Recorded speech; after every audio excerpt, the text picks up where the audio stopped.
एक साजिश थी जिसने देश का खूब काटा। कॉमनवेल्थ गेम्स और 2G घोटाले याद हैं आपको? ये सिर्फ स्कैम नहीं बल्कि सियासी हथियार की तरह यूज किए गए।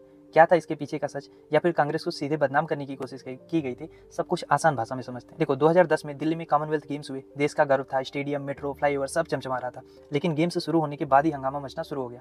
बीबीसी से कुछ तस्वीरें लीक हुई कि खिलाड़ियों के क्वार्टर गंदे हैं, अधूरा काम हुआ है, सब कुछ सही नहीं है। मतलब फिर आया सीएजी का रिपोर्ट, 7,000 करोड़ की लूट का इल्जाम लगाया गया। स्टेडियम की लागत आसमान छू गई, कॉन्ट्रैक्ट्स बिना टेंडर के पास किए गए। टॉयलेट पेपर जो 1200 का था उसको 34,000 में खरीदा गया। सुरेश कलमाड़ी, आयोजन समिति के जो बॉस थे, वो तिहाड़ चले गए। उधर 2G स्पेक्ट्रम स्कैम में सीएजी ने बोला कि 1.76 लाख करोड़ का घोटाला हुआ। टेलीकॉम मिनिस्टर ए राजा भी जेल चले गए। संसद ठप हो गई, जनता गुस्से में थी। ये सब मैं बस आपको फ्लैशबैक बता रहा हूँ कि पीछे हुआ क्या है। अब थोड़ा वापस आते हैं। देखो, 2017 में 2G केस में कोर्ट ने कहा कि कोई सबूत ही नहीं, सारे आरोपी बरी हो गए। 2025 में कॉमनवेल्थ घोटाले में ईडी ने बोला मनी लॉन्ड्रिंग का कोई प्रूफ ही नहीं है, फिर केस बंद हो गया। यानी जिस घोटाले के शोर में सरकार गिरी वो सिर्फ हवा हवाई था। सीएजी की रिपोर्ट सिर्फ अनुमान थी। सीबीआई, ईडी कोई सबूत ही नहीं जुटा पाई। अब सवाल तो उठ रहा है कि क्या ये सारे इल्जाम फर्जी थे? क्या ये सिर्फ यूपीए को बदनाम करने की साजिश थी?